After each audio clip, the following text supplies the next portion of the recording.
Hey, honey.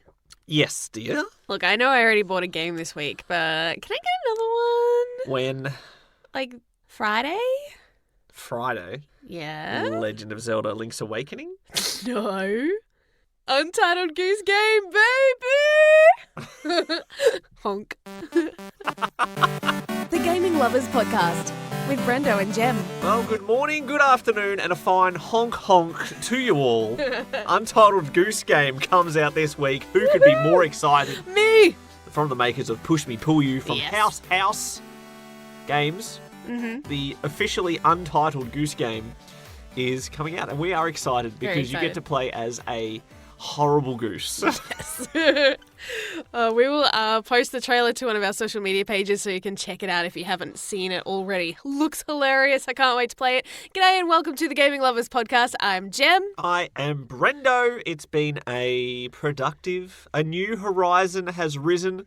Do horizons rise? No, suns do on the horizon. Irrelevant. We have been playing new games this week. We have cleared many big games last week. Yes. A fresh plate of delicious gaming meal has been served. Yeah. This episode, for episode 74, we're going to be looking at the Tokyo Game Show. A lot of other things to get excited for in the future. Many big reveals or more juicy details on some really big upcoming games. So we're going to dig a little deeper into that. Yes. But first, it's time for... Gaming. Goals. It sounded too predictable. Should we do something different? Nah. Should we mix it up? Shall we just keep the classics? We'll play the classics. Maybe we could remix it with, like, goose honks. People might think we're swearing and that's what's censoring it. Honk honk. Gaming Indeed. honks. Oh, gosh. So, you know how we got Greedfall? Or, like, I ran out and went and got Greedfall as soon as the last episode was over? Well, I finished Greedfall. Did you? No, I'm just kidding. You scared the life out of me. But my sister did. Oh, did she? She did. She has played it so much. I'm, like, looking at comparing the hours. I think I've done about maybe just clocked in 17 hours this week. A respectable effort for somebody who was like no offense, but you were like one of those dogs that has sniffed another dog and is just like pulling for its life against a leash and is like, I want to get it. You were like that for Greedfall before it launched. So it's a good amount I honestly of time. expected to clock more into this game by this point, but being a little under the weather, there are certain games I can't really play when I have a foggy brain. I find that hilarious because the reason why your sister beat the game Is in because 1 she week was sick. is because she was sick and could do nothing else. So, well, different methods. I know, right? But yeah, she has easily like doubled the amount of hours that I've put into this game. Just flown so far ahead. So I'll catch up eventually. But yeah, we've both been playing Greedfall this week. Correct. Brendo has been playing Greedfall. Jem has been playing Greedfall. Jem's sister has been playing Greedfall. My good buddy the Falcon has been playing Greedfall. Ooh. Not what I expected to be on his choices of games. I don't think I've ever heard of him playing really RPG style games. Oh, well, he does have some history, to be fair. Back in the day, I know he had Knights of the Old Republic 2 on his PC. Oh, that's going back. The original very broken version of KOTOR 2. Yeah. So we do have some history. He likes games like Skyrim as well, where there is side quests and statistics to balance and leveling up and the RPG style of things. But it has been a while since I have seen him play a game of that style. I have his thoughts. We'll get to those after we discuss our thoughts. Has Greedfall lived up to our moderately placed expectations? Because developed by a studio called Spiders, lesser budget, smaller size studio working on this than, say, a Bioware. Yeah. But it is in the flavour of one of your favourite game series, Dragon Age. So we had expectations that were we were looking forward to it, but with reservations. It actually reminds me a little bit of Dragon Age, but weirdly, there seems to be like bits of, was it Vampire that you were playing recently? Oh, really? Some of the darkness and like the slightly just like, oh, I can't stand some of these people, but I have to help them kind of moments. Do you have to help them, though? You kind of do. So the premise of the story of Greedfall is that you are basically a diplomat. You are the legate, I believe is the official term. You are the cousin of the new governor of the new world, of the new island, New Serene, which... You're helping him get his footing, protecting him from political pitfalls and those that would seek to manipulate him. At the same time as also trying to make peace with the locals that you may have, been killing off and calling all sorts of lovely racist terms. Whoopsie. Yeah. And then so you've got on one side 2 warring countries that are both allies with your country, and so you've got to try to keep the peace between them as well. One is very science-based, one is very religious. There's a lot of stereotypes in that, and they really bring out every ugly side of every single one of them. And so you hate them all. Just like a true diplomat would, I assume. And it's one of those things that's been interesting to me reading other reviews of people's reactions to the scenarios, because usually in games like this, you get a little more choice in how you respond to people, whether, like Dragon Age and Mass Effect, you can be a little bit more snarky if you want to, or flat out refuse to help people. Yep. This doesn't quite give you as much freedom in those choices. Your job is to play diplomat, and that sometimes means being nice and smiling even though you really hate the person that you're talking to, and like just trying to keep calm and stop conflict from happening. Interesting. So... See, you've played a lot more than I have. To be fair, I've only put in about 5 hours or so. I'm only ready to leave the second city. Basically, I've done nothing else. So I haven't really gotten to meet all the other... The nitty-gritty. Countries, factions, groups, party members even. So when I have seen some articles of people saying, oh, these characters, I just want to like stab them in the neck, but I'm helping them against my own will and it's ruining my enjoyment of the game. I just thought they were sooking, and I'm just like, well, if you don't want to do that, play the game how you want to play it. It doesn't really allow for that though. Egads. Yeah. That's so a slight problem. there is some elements of choice. But in other areas, I think as far as main story is concerned, that's not your objective. Your objective in the game is to be a good diplomat and make sure that you protect your cousin. Like that is like the core of, I think, the point of the game. And also it shines a lovely light on just how screwed up politics really is, because, everyone's doing all these backdoor deals and a lot of shady things that everyone else is up to, and you don't necessarily reveal what they're up to. You just use it to kind of make sure that they don't try to then blackmail you. Well, and just sweep that under the rug in exchange for a favour. Yeah. So it was interesting. I think there was one review, was it on Kotaku, and the girl that was reviewing it was really upset at not being able to choose more, I guess, Renegade-esque options. Yes. And thought that was a huge flaw in the game. For me, I'm like, if the point of the game is to understand the role of a diplomat in politics, they've done a really good job. Well, we have assassin simulators, we have goose simulators. So I can't think of many examples where we've had successful diplomat experience in the gaming world. And to force you to have restraint in often a world where you can just cut loose is very different, really. Yes. So, and if you can get your result, like if you can resolve issues with talking rather than fighting, more often than not, the game will reward you for taking the peaceful, diplomatic, let's talk this out option instead of just wanting to kill everyone. That's right. Doctoring official documents is fine as long as no blood is shed. That's what we're learning here from Greedfall. It's a little bit like that, actually. Now, my major complaint so far, early days, like I said, so you may be able to correct me on this, but I feel so limited in my scope of skills because skill points have not been given out freely as far as vigor and science or the big ones and lock picking. And I just feel it's probably my own fault for picking Vigour to begin with. I haven't found any use for Vigour so far in my 5 hours. You will more, like, now that you're on the island, there's definitely way more uses for that. Oh, no, wait, don't get me wrong. I've seen things for Vigour level 2 that I cannot do because I don't have that much Vigour. Well, if you befriend Siora, I think it's to level friendly, then that will be an extra unlockable perk of adding to your Vigour level. I think that's one of the things. Yes. So if I make better friends with someone and use them for another goal, that's the true diplomat experience, right? I get something out of it. They help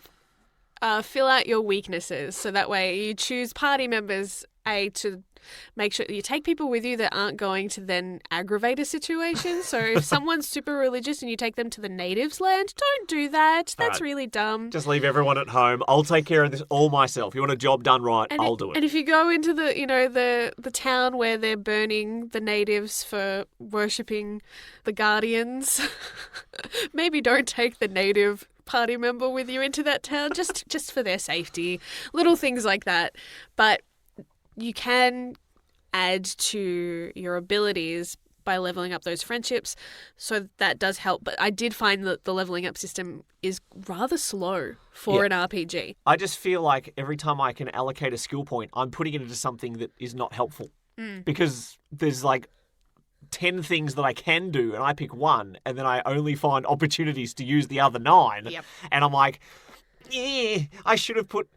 and even an early quest has an option to do a level 2 science instead of just examining something. And I'm like, how the heck should I have done this quest so much later that I would have the points to share around into level 2 science already? Yep. Or, I just want to finish some quests. I also wish that quests were kind of marketed a little more about what level you should be roughly before attempting them, because sometimes there's a sneaky boss fight in there that you don't realize, that just because all the plebs leading up to the end of that are easy to get through doesn't mean that the end of that quest is necessarily achievable. And if you've followed one thread and not leveled up enough, then it can put you in a really difficult position.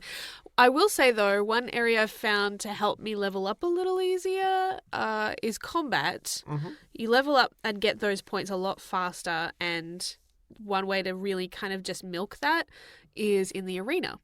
Ah. Yeah. Just keep repeating fights for the grind? Yes. Pretty much. Just assassinate the entire populace of the island 4 at a time. Yeah, pretty much. But there is a bit of a loophole in the system there that does help you to level up a lot faster. You can't do it right away. If you start the arena too underleveled, then you'll get owned. But when you hit that sweet spot, then it's kind of a nice little extra bit of a boost. Well, the Lady Nat has had some input as well. I asked for her thoughts on Greedfall so far. Lady Nat, I like it. Well, I don't know. Let's just call it that from now on. I have my good buddy the Falcon. I have the good brother Mr. Steve. We'll have Lady Nat on the podcast too. She's enjoyed the fact that there are plenty of side missions. A great diverse group of people as far as teammates, I assume. Yes, they've all been very well fleshed out and well performed, well written. So I've definitely appreciated that aspect. Yes, she did say the voice performances were good. She kind of likes the fact it has a different feel, that it is a diplomat simulator instead of just You're killing the hero, thousands of people. Yeah. The game has made her jump, it's made her anxious, and it's made her chuckle, which has ticked all of her boxes, apparently. That's good. And she has no idea if the things that she's chosen as far as choices go are good things in the end, which she says is a good thing because it's not black and white. Yeah, it's not super obvious about which path you should take. Yeah. One criticism that I've had is just the cutscenes and the conversations. Like, you can tell it is by a smaller studio because the lip flaps are so inaccurate. I feel like I'm watching a bad dub. Yep. Agreed. The animations, it looks like it's a couple almost generations old. That said, the graphics in some other areas are quite nice. Yes. The worlds, like every time you get introduced to a new area, it's quite pretty, but then you have a lot of repeat maps of buildings that pretty much every building for a diplomat is exactly the same. Every campsite, every little house, exactly the same. Which is a problem Dragon Age 2 had in particular. And Mass Effect 1. Yes. Very repetitive environments can take you out of the fun of exploration. Totally. And it's usually something that always hurts the scores that they get for taking that shortcut. Yeah. So, anything else that Lady Nat had to offer? No, she's just been having a good time and she has enjoyed making bombs, which has me concerned. Okay. As long as that doesn't carry over into real life. And now she is being followed by various government agencies after making that statement. Well, I hope not. So my good buddy the Falcon also has been playing Greedfall. I wanted to get his thoughts, in particular because he plays a lot more like Battlefield and a lot more multiplayer online games primarily. He does enjoy games like Bloodborne, like God of War. He's played through a lot of the big games in the recent few years. But Greedfall I thought would just not even be on his radar. And Yeah. he just took a stab at it and pre-ordered it without me even knowing. He surprises me sometimes with the things that he actually likes. We're like, he watches this TV show? Really? I won't say which one because I feel like that's throwing him under the bus a little assassination. Don't do that. I like that show too. The Falcon does say there are a few negative things that are annoying him, like the copy-pasted buildings, the talking animations, which he says, to be fair, isn't a big deal for him. He finds the combat too easy, in particular with a magic build, since it does ignore armor. He is finding it far too simple to win fights. Apparently, he made his character a lady and is confused because people keep calling her a dude. Yes, that is one thing that really ticks me off. And it happens not just in the dialogue, but in the captions as well, the subtitles. Too many times, like not always, but there'll be like more kind of side NPCs, I guess, for like one-off side missions and things. They will say, oh yeah, he said this, or like they'll use the male pronoun. Yep. And I'm like, but I'm a chick. Come on, like that should be re-record. Like that's like that should be found in quality assurance. Absolutely, it's not a hard thing to miss. I don't think. Like that was one of the things. Like, and it happens frequently, but I don't think I've noticed it in any of the big missions. I think it's just only been the smaller side quests. Right. So that might be where it kind of managed to go under the radar a bit. That hopefully could get fixed with a patch. It could be. It's easy enough to rewrite a line of code and attach it in and relight. Possibly, you might not even have to get the voice actors to re-record that. You could possibly just edit that pronoun if it doesn't flow too much from one word into another. You might be able to cut it, I don't know, or pinch a sh somewhere. Hey, I've done stuff like that before for work. Pinch a sh. Pinch a shish. His other two major complaints were the lack of creature variety and, in capitals, a lot of talking, which I then laughed at his face because I'm like, this is kind of what this game's about. Yeah. And then he replied with, true, the main character is a diplomat after all. Yes. Smiley face emoji. I guess I'm just used to killing stuff. Ha ha. You should just go to the arena then. Well, he became arena champion at level 11, so apparently that's further evidence. But he also plays a lot of really hard games, whereas I don't think I attempted the arena until I was level 11 because I wanted to rescue someone. I'm not going to spoil anything too much. It's a side mission anyway. But for me, with games like this, especially because the controls felt a little clunky with combat, not as responsive as I would like. And sometimes the creatures you're fighting glitch out and then suddenly teleport somewhere else on the map. That's happened to me a couple of times. Thanks, guys. Yeah. I'm like, that's not fair. But also because I always plays the squishy mage, very early on in the game, I felt combat was really hard. And one of the first boss fights, you fight solo. I'm like, this is not fair. I keep getting run down and my health almost drops to 0 just with one hit. I'm like, no. Now, I'm playing on normal as a warrior. And I died 5-6 times on that first boss as well. It's hard, and right? I thought I was too weak. And I thought this is going to be frustrating. But I'm still early, so I don't know how that scales throughout the whole game as a warrior. I find it amusing. The Falcon, when I asked his thoughts, I only got negative things. When I asked Lady Nat her thoughts, I only got positive things. The hardcore gamer, more casual gamer, you can sort of... The pieces are falling where they may. But also the games that they gravitate towards, you think your good Buddy the Falcon gravitates towards a lot more combat-heavy games, less very story-based. Yes. Whereas Lady Nat is very much the antithesis of someone who plays games solely for story and doesn't really care about... Well, she will play some arcadey games, but only like with friends. Yeah.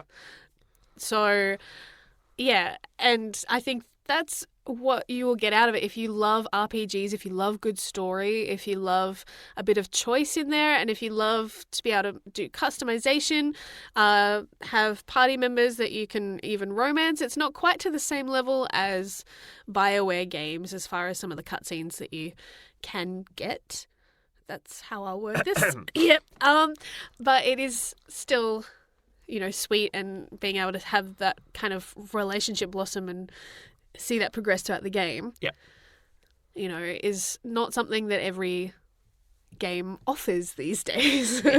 And for me, personally, that's a plus because I feel like that helps cater to, I think, a genre of gaming in Western gaming specifically that's a little lacking. Yeah.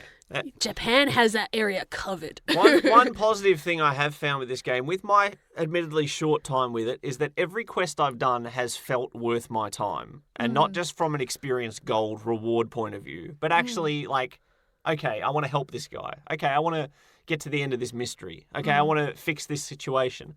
And it's not just some old man saying, bring me 10 corns and I will give you money. There's none of those little fetch quests so far. I don't know if that fits I can't into it remember anything being quite that basic. Yeah. Everything I feel like from memory, and to be fair, my brain's still a little fuzzy, but yeah, everything has had some narrative added and entwined in it. And I think some of my favorite stuff has been a lot of the side quests for my friends, for my companions. A lot of intrigue. There's one thing that also bugs me. When games try to be stealth games, but they're not designed to be stealth games. Why does everyone require stealth games? There's a sneak option, and if the layout of a section has the proper cover that you need, then it's fine. And there are a couple of areas that are like that, but there's a couple of missions that want you to sneak, but then don't have the formula, the layout and everything designed quite right, and you get spotted so fast. Yeah, two things in that from my 2 cents, as we say. First of all, I love the fact that it's got that bad The Last of Us moment feeling where your companions are invisible to people who are looking for you. As long as you're behind a crate. Or you're wearing the disguise, Then your 2 teammates who are squatting in the middle of the room are just completely ignored. And that's hilarious. It is something that would happen in The Last of Us as well. But secondly, my dear, drink a haze potion. You won't have that problem. What? Oh, you're invisible? You are much harder to detect if you drink a haze potion. Check your inventory, dear. Check your inventory. I'm the newbie here and I know this. Well, you gotta remember, you tend to play more as like rogues and stuff, whereas I'm the mage and I don't use potions unless they're like healing or restore my magic. I'm very Excuse me. Grum the Angry Dwarf, Argus Fellhammer, and Shamgar. Oh, warriors. And Desade Le Brendo is... Le Brendo. Le Brendo is a warrior. I haven't played rogues in games like this in quite a while. Thank you very much. It's just a natural gift I have because I put points into vigor and thought, well, I got to actually stealth myself now. So which companions have you met? Because there are 5. Kurt, Vasco, and Siora. Okay. They're the only ones. Well, they're the main 3 that you come across pretty quickly. Yes. And then there are 2 more, and 1 male and 1 female that you haven't met yet. Mm-hmm. Let's get to details quickly before this becomes a Greedfall podcast. Do you have the hots for anyone? Because as your husband, I need to know these things. I tend to just flirt with everyone until they all get mad at me. Sounds like high school. In all seriousness, though, like with video games, it's just fun to see. Like, I would like to get to know them as well. Play the field. And then, I guess it depends on how the story unfolds. And then once I get to know the characters a little better, especially for the first playthrough, I'm like, I don't know which one I will like. So let's just keep it open until I figure it out. Okay. So no one has gotten mad at me yet. Yet. I do know that Lady Nat has pursued Kurt, I believe. Well, from what she told us, she pursued Kurt within the first 5 minutes of meeting him. So he's obviously got something going on. It's the whole bodyguard thing. Oh, is it? She wants to sing like Whitney Houston to Kurt. No, thank you. And No. Stop that immediately. All right, enough Greedfall. Anything else that you've played this week? Plenty. That's why I wanted to wrap that up, because Gaming Goals is going to go for an hour at this point. And then we'll just do a really speed run through the Tokyo Game Show. Yeah. After playing such large games like Subnautica, like Red Dead Redemption 2, I was sort of stuck playing those for such a long And time. now Greedfall. And now Greedfall, which, to be fair, I wanted to play as like a secondary title because I didn't want to get stuck in another large game immediately. And I have a backlog to clear. So I played Super Mario 64 instead. Made no progress on my backlog. I put it to a Twitter vote, just a spur-of-the-moment thing. I wanted to play something to just cleanse the palate, something that I can play short-term. Super Mario 64 got the win, and I'm playing it on Nintendo 64. Actual controller, actual hardware, actual cartridge. So how's your thumb doing? It's sore as anything. Within 5 minutes of playing that game, I'm like, how the heck did I do this for hours at a time? It has been kind of fun revisiting a game that I have played multiple times, but not in the past 15 years. And revisiting it and having embedded memories in your head say, there's a secret star over there. Yep, you got to do this in 21 seconds to get this star. Just the little facts that I'm like, how do I remember all this? But sometimes I can't even remember my own PIN code for my bank card. Yes, our long-term memory clearly much better than the short-term. I've been collecting many stars. I have 50, which is not a bad effort, and have hit very few snags as far as my memories and my ability to adapt to missing memories when I'm just like, I have no idea what I'm supposed to do here. But I have not hit any problems so far, and I've been enjoying it, and it is actually more difficult than I remember. So when I was trying to pressure my mother to play it in 2001, and I'm like, come on, this isn't that hard. You can do this jump. Well, 34-year-old Brendo can't do this jump, so I apologise officially to my mother for all the pressure I put on her for botching jumps in Super Mario 64. Yep. See, I just loved running around the castle grounds. That's how I played the game. Well, I didn't do the levels. Bob on Battlefield, do you remember? I probably did the first level, but I don't know if I actually ever finished the level. I know my sisters probably played it more seriously, but at the time, I was just content to run around the levels because I died so easily and, All right, let's put it this took way. Yoshi's stories to build my confidence in gaming. Did you ever beat Bowser even just once No. in that game? No. Which means you got less than 8 stars. Yeah. Well, personally me, I know I watched family members do it. Jem's next challenge for Gaming Goals for in Feb 2020, Super Mario 64. Hashtag. It's going to be great. My other game I have been playing this week is something that I purchased and Yep. I am playing, and it is called Telling Lies. Ah, yes. And it is great. From the makers of Her Story, which is a game that I really enjoyed.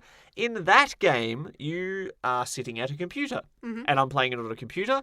So it's like I'm playing a double computer. You've and hacked someone's computer. I've mentioned in a few podcasts ago that I love games that have an operating system. And I think it was when I was playing Super Hot. And you have that feel that you're actually digging into a computer. You have that with these sort of games. And Her Story, everything from the police investigation interviews with this woman is fragmented into 7-second clips or smaller or occasionally very slightly larger. And you're trying to piece together what happened using search terms. And if they said that word, it'll show up. The first 5 results or whatever will show up. Telling Lies has a slightly different style, and I'm sort of on the fence whether I like it or not, but it is very interesting. You are operating like an NSA laptop hack, basically, and you have access to everybody who is relevant in this story, their Skype calls, basically, their webcam talks, and some recorded footage from other things, but you only get one side of the conversation. So if you type in a search term and you come up with a result, and the clips in this can go up to like 9 minutes long, but you can scan back and forward at will, which is helpful. I always go back to the start of each clip, which kind of is annoying as I'm waiting for it to rewind like an old tape. But you find something interesting and you get half of a conversation. Sometimes immediately I'm then trying to find the other half of that same conversation and think, how can I find this mirror clip? How can I find the other half of this bit? And they will answer a question. And so I'm like, okay, what did they ask? What can I put into the search terms and get the question right? And trying to figure that out when you find the same time code, that it was on the 10th of the 4th and you had the 10:22 p.m. and on two different clips, you're like, there they are. They're both 7 minutes 30 each. These are the ones. I found them. It's kind of exciting to have that. I might interestingly watch some YouTube clips once I beat this game and watch some of them that I'm sure somebody has like pieced together side by side for the simultaneous Conversations. clips, and it might help me pick up a few things that I may have missed. But I've been enjoying it. It is a game that you should know as little about as possible and just explore. I'll give you a free word to put into the search engine. Sock. You're welcome. Jem was walking past as I was playing it, so of course, me being me, yelled out, give me a word to search. And off the top of her head, sock. And it just so happened to be the missing piece that I needed to connect two dots. So thumbs up to that. Yes. It probably won't make as much sense unless you had the other two dots that I had to connect, but still, Hey. sock is... We've got you started. You're welcome. I have actually been playing something else this week. Oh my, this is a gaming goals galore. Because while you were playing Greedfall, I was playing Fire Emblem Three Houses. Oh, it's back. Yes, New Game Plus. It has not released its grip. No. I'm part of the Golden Deer house, as I believe I said I was going to probably do. Yep. I have done. I've been flying through it. I can skip a lot of dialogue, which is really great. But it's fun because now that my stats are so high, I can recruit like a lot more students. Well, that really makes you quickly. happy then, I assume. Yes, I'm going to save them all from death. Unlike last time. I'm like I will recruit literally every single one that I can, and all the other houses will have like 2 students left. That's what I'm planning on doing. Because there's a couple that are like non-recruitable characters. Mm-hmm. Yeah. So yes, that's my plan, and obviously want to see the storyline that goes along with this house, and then eventually down the road I'll probably do a third playthrough, because just to get the third house. Exactly, get the full story, because there's still unanswered questions, but I am enjoying it greatly. Have you asked someone sock? No. That might give you the questions answered. Don't that really you get need. that option. Oh, okay. So that's pretty much been my gaming week. Well, I've actually also been playing Persona Q2 more than I have been this week as well, So which has much been games. very nice. Yep. I'm almost finished the third world in that. It is slow moving, but I have been doing every little additional mission that has come my way in that game because I like the interactions between the characters of Persona 3, 4, and 5, and I just want them all to be happy. Exciting stuff. So, good time. Yep. It's been a good gaming week. That it has. It is time now, I think, for us to look to the Tokyo Game Show. Yes, let's do that right after this. You're listening to the Gaming Lovers Podcast. Want to join the conversation? Visit thegaminglovers.com. Record your comment or question by clicking on the button on the right-hand side. And you could be featured in the next podcast. Now, while it's not as big and involved and with as many great reveals as E3, the Tokyo Game Show does get our attention because we like Japanese-made games.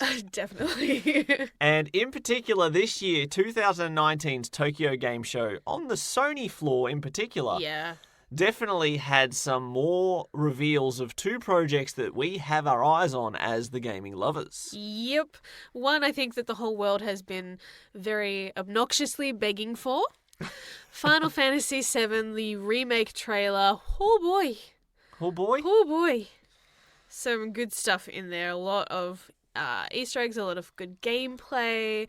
Looks gorgeous. Mm-hmm. Everyone is like salivating with excitement for this game. We've seen some more details. I have played through Final Fantasy VII in the past. It did take me 3 attempts to actually make my way through the entire game over the years, but I didn't have the best track record with beating Final Fantasy games back then. I've improved since and even got some platinum trophies, which I'm darn proud of. Now, this game is still technically in sections, correct? Because it's supposed to be a beefy game, and if they were going to do it all in one go, it was going to take a lot longer, and so they're releasing it. I don't know if it's like episodic still, or if it's like part 1 and part 2, or a saga. I don't know. Well, that's what's interesting, isn't it? They have basically gone radio silent on that topic. It was originally announced that, yes, okay, all right, we get it. We're going to make Final Fantasy VII Remake. It will be episodic, though, because we can't make it all at once. But then since then, we've only had information about, quote-unquote, Final Fantasy VII Remake, which launches the 3rd of the 3rd next year. Yep. What does that encapsulate, though? We have seen more details from the game, so since I have played it before, I can sort of see scenes that I'm like, I know when that is, I know who that is, I can see the president of Shinra, I can see the Turks, but I haven't really seen anything outside of the starting city of Midgar, and that's like the introduction to the main Final Fantasy VII game. So where does that leave the rest of the story? Yeah. And it's hard to know which parts of the story and like where they're going to slice it so that people won't feel too ripped off, basically buying possibly several versions or several episodes or whatever they're dividing it into, or chapters or parts. Because if they make it too expensive, turning one game into, say, 5, that's expensive and kind of a shady way to do business. Even if people are pumped for it, I don't know if that's the best way to do things. Yeah. So, and I guess it depends on how much they're actually releasing it. If it's only a small piece of the pie, maybe it will be a smaller price. But that said, that's not how they release anime. Anime is incredibly expensive, and even when it's divided, like a season is split in half, they still sell them for the same full price that you could get like a whole collection. Like, it's just ridiculously expensive. Well, to be fair, this is the video game market, not the anime market, and Yes, so some hopefully it's smaller games have launched at cheaper prices, True. like Supermassive Games recently with the Man of Medan, But Medan. this has a lot of hype and brand to it, so they could possibly get away with demanding, what is it, in America it's $60, in Australia it's close to like $70, $80 brand new. Yeah, but it is still a adaptation of an existing media. When Harry Potter and the Deathly Hallows came out in 2 parts, when Twilight Breaking Dawn came out in 2 parts, you're still charging a full price ticket for that movie. You're still charging a full price movie price for half of what it originally was. That's true. So in this example, although Final Fantasy VII was 1 game over 3 discs or whatever it was, this may be 3 games over 3 discs. This may be getting the Hobbit treatment. Does that mean we're getting more content, though? Because usually if something gets expanded like that, they're adding a bit more than what was in the original. Could be. So there's a bit of speculation too as to whether they're going to change any of the big plot twists or anything like that within Final Fantasy VII. I think a lot of loyal fans would revolt. Oh, for sure. They'd be rioting in the streets if they change anything too big. But one thing that will adjust the length of this game, we have to remember, is the original on PS1 had no voice acting. It was all just text, and as fast as you could read, you could push the button and get the next text box, and then push the next text box. Yeah. And you could get through that a lot quicker. You can definitely read, generally, like I'm generalizing here, but most people can read faster than someone can say something. Yeah, and unless they're really fast. if you have a large conversation happening that is acted out vocally... It has dramatic pauses and things like that. Exactly. It's going to take more time, which will extend the length of the game by default. Plus, the battle system looks like it'll still take quite a long time. Some of those fights in the original were a bit lengthy. At least they've got two different options for that, depending on your favourite style of gameplay in Final Fantasy games. You can play with the classic turn-based system. Yep. Or you can play in the more, I guess it's the Final Fantasy 15-esque kind of style of combat. More action RPG. Yes. Real time, everything's happening. You just go at it and try to dodge. I dig the combat system, though. I think it looks good. I like that you can jump between different characters at will and have a different variety of abilities. If there's an enemy out of reach for a sword, well, you have a gun. Shoot him. That's, awesome. I've also liked the summons that I've seen. I like the limit break animations. I have liked a lot about this game. And it just looks beautiful. And it is something that I thought was a doomed to fail experiment because Square in particular had said for so long, we will not remake Final Fantasy VII until we make a game that's better than it. And when they finally said, all right, we're going to make it, it's going to be episodic, it's going to be, 21st century Final Fantasy VII, I'm like, this is never going to work. Everyone's going to be disappointed. Everyone's salivating, including me. Yep. I really want to play it. I'm looking forward to it too. And I think it'll be good for fans that maybe didn't jump on the bandwagon early on in the Final Fantasy, I guess, life cycle. So should bring some new fans to the plate too. Yeah. And more people cosplaying as Aerith. Yeah, of course. Of course. There's always at least one at every convention. Now there will be at least 5. One of the biggest standouts, I think, for me at the Tokyo Game Show was Death Stranding. Huge amount of gameplay shown with Hideo Kojima sitting there narrating, explaining quite passionately and excitedly with, I don't know, I didn't catch the lady's name that was like moderating with him. Yeah, the event host who was leading the live show. But she, for the most part, she was just like, oh, it's so cute. The usual Japanese reactions, yeah. And we find them so cute. We're not mocking. We genuinely find that adorable. It was so, like, a huge, really long session of showing gameplay and at first it started off very slow, stuff that we'd seen before with those bases and with putting the dog tags in the thing. I know it helps connect the strands across the North America. There's going to be a lot of vague terminology from us because we don't know what everything is. Although we watched it for almost an hour, we still have no clue what the heck is going on in this game. But we got to see some proper combat. We got to see city landscapes, not just, rolling hills. And we also got to see what seemed to be a really creepy kind of fight. What kind of looked a bit more what you'd expect from Hideo Kojima with fights, as far as fighting something that seems a bit more mythical and messing with your head and not actually really happening, maybe. Design looking more like a Bloodborne fight than what you would expect from a Metal Gear or something like that. But it all looks like it still fits the theme, and it is pretty darn weird. But I am interested. I'm intrigued, at the very least.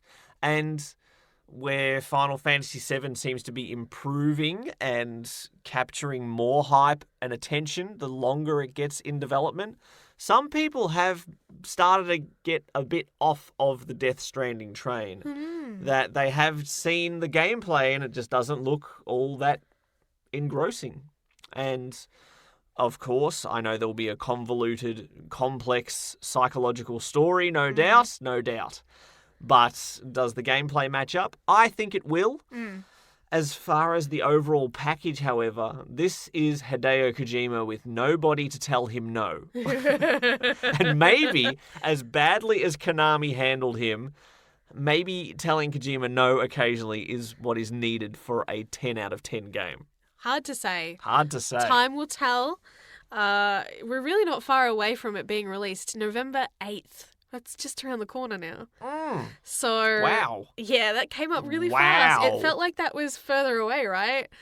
So I'm really looking forward to seeing the world's reaction to this game and see people going, what the heck is happening? But also I hope it does well. I really do hope it does well. Yeah. Especially after I saw that tweet where he said, like, 4 years ago, I started with a notepad and bought a PC to work on this game and had an empty office and had to start recruiting staff and get a game engine and start from scratch with a brand new project with no resources. He's achieved a lot in that amount of time. He has. So I'm impressed. And at the very least, whether it is a masterpiece or if it's kind of like a ambitious but just falls short kind of game. Possibly a bit too artsy for the mainstream. Possibly. But even Metal Gear has elements of that at times, you got to admit. Yeah, my good buddy the Falcon didn't like it. There was too much talking. Oh my goodness, those like 2-hour cutscenes. that puts things in perspective for some of the RPGs that we play. But yeah, I think regardless of how well it does, it will just be, I think, wonderful for him to have a game that's all his own. Yeah. No filters, just to be able to say, yes, I got to do what I wanted to do. And yeah. So I'm happy for him. They were the two major games that we were interested in at the Tokyo Game Show that were shown. There were some other ones, however, that did catch our eyes. Resident Evil is getting a new 4 versus 1 asymmetrical multiplayer cooperative counter-operative game. Yes. And I'm half excited, half disappointed. I personally loved the Resident Evil Outbreak games, which were very early PS2 sort of cooperative games, but you played them online, and I didn't have internet, and the PS2's internet connection, you had to buy an extra box to add on, and it was never going to happen. I played it solo with AI, and I loved it. Yep. And I was hoping this would capture that. It feels a little too arcadey after having such a realistic, gritty Resident Evil 2 remake. Like, that was incredible. If you had a 4-player version of that, perfect. Perfect. This feels too much like a video game. Is that weird to say? You saw the footage as much as I did. What did you think? Well, it looks very rough around the edges. It looks like a quickly put together, no offense to the devs that work so hard on this game, but like it did look choppy. But I think it's supposed to be played more in short bursts. And with friends. And I do love the idea of playing as the mastermind and basically controlling the building that they're in and shutting doors on people. Like, that just sounds like such evil fun. I would laugh with such malicious laughter. It's kind of like, what is it? On the Wii U, of all things, there was a mini game that we loved. Yes. Luigi's Mansion, I believe, where you have 4 ghost hunters. Yep. And one person plays as Boo the ghost. Well, he's not Boo. He's from Luigi's Mansion. But he's a different ghost. He's kind of dressed like Boo. It's like a fake Boo. Can you tell which of us has not played Luigi's Mansion? It is not a Boo. He looks like a fake Boo. But the Boos are in Luigi's Mansion. But he's not a Boo. Oh my goodness. So you play as the ghost and players can't see you unless you like are somewhere that has light. And they have torches and that's the only way they can defeat you. And my goodness, it's so much fun because you can freak people out because if you get close to them but they can't see you, their controller starts vibrating and there's very tense music. And for a minigame, it does such a good job of like freaking you out and getting legit jump scares out of people when they get taken by the ghost. I'll be honest, when you started this discussion, I didn't think Nintendo Land to Resident Evil would be a fit. I didn't think they'd be the 2 dots we'd be connecting. But it was a very good asymmetrical 4 versus 1 multiplayer game. And it worked really well. It was very, very simple and it did the trick. And you would fight over who got to be the ghost because that was the most fun, was being the one that freaked everyone out. And you think playing as the mastermind in Project Resistance would be more fun? Oh, definitely. I would not be very good in the other roles because I would not be able to handle anything that was squeamish that got put in our way. I'd be like, no. So, but if I was the one doing the stuff, weirdly, then I could handle it. I don't know what that says about me. Nice. There's also a new Dragon Ball Z game coming out called Kakarot, which I'm very excited for. I have always liked the Dragon Ball Z fighting games that had like the story mode, where you get to play through the key fights of the anime. Mm. And this is like an actual game based around the entire thing from the start with Raditz all the way through to the Cell games. I love the Cell game saga. It looks great, and from what I've seen so far, not only does it look great, it looks like it plays well too. So I'm excited for that, and that comes out sometime next year, I'm pretty sure. In January. It's a while away. Yes. Kingdom Hearts 3 Remind. Oh, DLC. Yay! I should play Kingdom Hearts 3 sometime, You shouldn't I? totally should. It's been on sale for a really long time now too. Add that to the list of games we're going to get this week. So the DLC, I believe, is dropping also in January. Something to look for. There you go. Just get it around the same time. Maybe you get it for Christmas. Maybe. And then the DLC will come out and it will be like a full game. Perfect. Neo 2 also has its release window in early 2020. Neo is another game I should play because I own it and have never played it. On your backlog, 4 in Feb maybe? I wanted to get to it this 4 in Feb and I never did, so... More Final Fantasy news, no surprise coming out of the Tokyo Game Show with Final Fantasy Chronicles Remastered being announced. I think pretty much everything that is ever Final Fantasy is basically going to get a remake at this point or remastered. At the we very led least. the charge for All for Squall, hashtag All for Squall. We are the driving force here at the Gaming Lovers to get good old Final Fantasy VIII finally done. The Yakuza series is sort of getting a new direction thrown its way with the Yakuza Like a Dragon. The 7th mainline game, if you don't count Zero or the weird spin-offs or the Japanese spin-offs or any of those ones.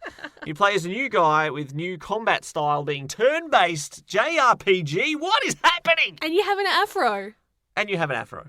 So that's fun. As all cool protagonists should.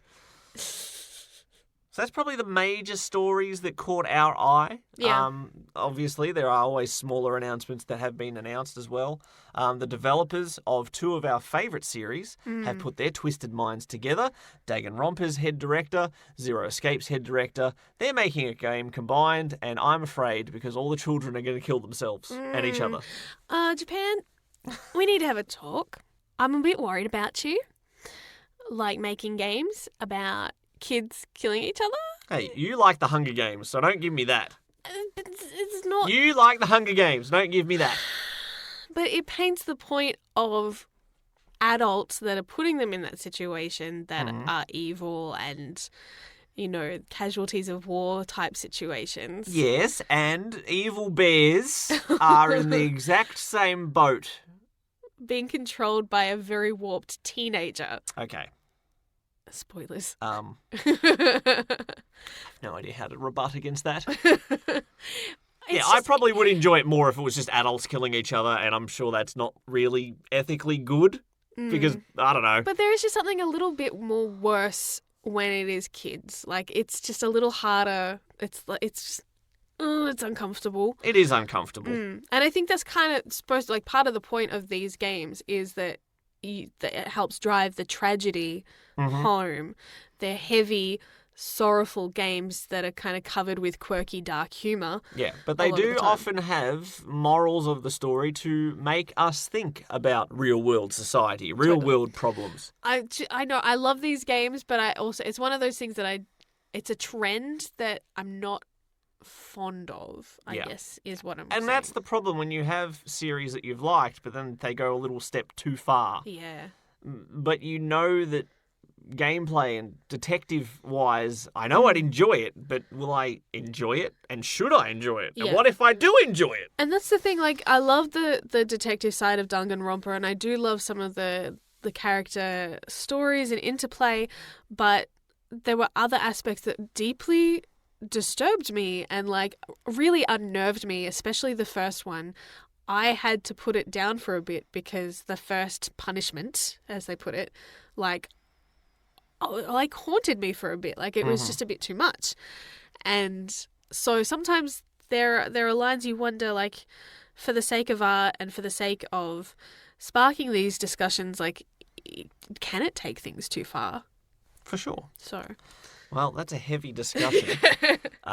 Let's lighten it by saying in Death Stranding, you can choose to pee standing up or sitting down.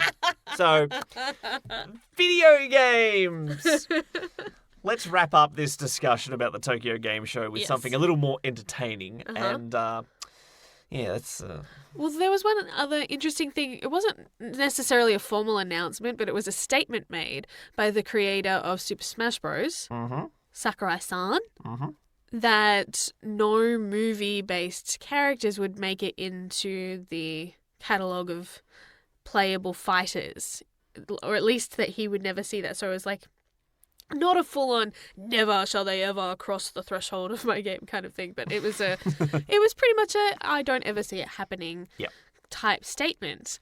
And then a big discussion broke out on social media of things like Spider-Man or Goku.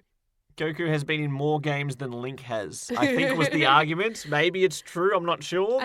But then you've got to look at their origins, like where did they originate from? And people were trying to say, but Pokemon's in there. But Pokemon was a video game first and then an anime. So there is that. And the Pokemon trainer is not Ash. The Pokemon trainer is Pokemon Trainer. Yes. Generic. Interesting. So and he looks more like the Red from like those basic avatars that you have in those early games. So you can see the logic there, and I understand, and I imagine getting the royalties and keeping the licensing for all those different characters is a nightmare as it is, but trying to get ones from movies and TV shows would be another logistical nightmare too. # Batman for Smash. Share the love. Follow us on Twitter at Brendo Jem. That's BRENDOJEM. Well, I know what I'm going to be playing this week. What is that? I can't ever imagine what you agreed to fall upon with your video game interests. Oh, totally going to be playing more Fire Emblem. All my pun work for nothing. Yeah, I totally ruined that. You're going to play Greedfall as well, though. I will be playing more Greedfall, and hopefully I'll try to catch up to Lady Nat. She'll probably have started a new campaign. Probably. By the time we finish recording this, she'll have finished a second run. It's entirely possible. I'm going to be playing Telling Lies and Super Mario 64 as my primary games, with Greedfall taking the backseat for now. I don't want to burn myself out on another epic giant journey. So playing these games that I can play in more bite-sized chunks, and maybe even half an hour with one, half an hour with the other, instead of doing an hour in Greedfall, can be more refreshing after playing such long games. I'm also very tempted to buy honking Untitled Grease game. Grease is the word that you heard. It's got honk. It's got me. Honk. It's got honking. Okay, Untitled Goose Game is going to be the honking best game of the year. And as it is an Australian Melbourne-based developer, I'm tempted to invest immediately on launch, whether I have time to play it or not, just to support local video game industry. Totally. And if it's as fun as Push Me Pull You, it is going to get a lot of laughs. I think this one's more solo campaign, right? Or at least... Yes, from what we've seen, yes. I think there was possibly like 2-player co-op. Double the honk. Yeah, I think there is actually. Yes, and you can help each other, like drag people. My dear, would you like to honk with me? And be the most rapscallionest gooses that ever goosed. I would be honoured. Honk. In other gaming goals, potentially, there is another game that I had my eye on when you said you were going to get Greedfall. 2 games were competing for what I should buy, and technically I've already bought one, and I'm going to buy Untitled Goose Game. But there is another one, speaking back, not to drag us back down to Zero Escape again, but the latest game that has actually got a very near release date, comes out this week, I believe. And it has a confusing name, so bear with me. It's spelt AI, the Somnian Files, but it's pronounced I because there's lots of wordplay with that, especially in Japanese. I means love, and it means AI because you have an AI assistant, and people are having their eyes removed in Ooh. murder cases. But you have also had an eye taken out, but you have a robot eye. Isn't which that has inoculation? I don't know. What, have you studied eye removal more than I have? It's just a term I feel like I've heard somewhere. Inoculation is an insidious... No, that's indoctrination. So, again, potentially to support a developer I like, I might invest in it. It has a great detective-style story, which, of course, is right up my alley, and maybe I will invest in the Somnium Files, but we'll have to wait and see. Add another darn game to my backlog without playing the ones that I have, because I have a condition, and it is not inoculation. Isn't that just like a needle? Yeah, never mind. Sometimes our brain don't work too nicely, and sometimes it's because we're tired, and sometimes... It's shuffled. Hey, I have a good excuse to be tired, though, because we helped out the good brother. And what should we call? We need now a nickname for Mel now that we've gotten Nat, Lady Nat. Well, we need to space these out. Yeah, we'll think of one. But they had a baby girl, and so we got summoned in to the look evening. after their 3-year-old overnight while we're fatigued, Yes. tired, For tired. honk. And we got to meet little baby Isabel. Welcome to the world. And I can't wait to one day play video games with you as we enjoy Untitled Goose Game together. It'll be such an old retro game by that point. Oh, don't. I already feel old. I'm playing Super Mario 64. What can I say about old retro games? All right, it's time for us to go. Let's go play some games and be inoculated. Bye, Nara. Jowski. Thanks for listening to the Gaming Lovers Podcast. For more episodes or to watch some live stream gaming, visit thegaminglovers.com.